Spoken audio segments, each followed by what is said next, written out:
ಹೃದಯವು ಬೆಳಗಲು ಬದುಕದು ಮಿನುಗಲು ಸತಿ ಮನಸೊಂದೇ ಜ್ಯೋತಿ. ಕರೆದರೆ ಚೈತ್ರವ ನೆನೆದರೆ ಸ್ವರ್ಗವ ಪಡೆಯಲು ಸತಿಯೇ ಸ್ಫೂರ್ತಿ. ಪತಿಯೇ ದೈವವು ಎನ್ನುವ ಜೀವವು, 7 ಹೆಜ್ಜೆಗಳ ತ್ಯಾಗ ಪ್ರೀತಿಗಳ ಮೆರೆಯುವ ಸತಿಮಣಿ ದೇವತೆಗೆ ಸಮ.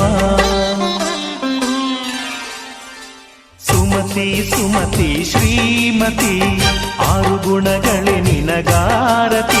ಮನಕ್ಕೆ ಕೊಡತಿ ಮನೆಗೆ ಗರತಿ. ಕಾರ್ಯೇಷು ದಾಸಿ ಕರಣೇಷು ಮಂತ್ರಿ. ಪೂಜ್ಯೇಷು ಮಾತಾ ರೂಪೇಷು ಲಕ್ಷ್ಮೀ.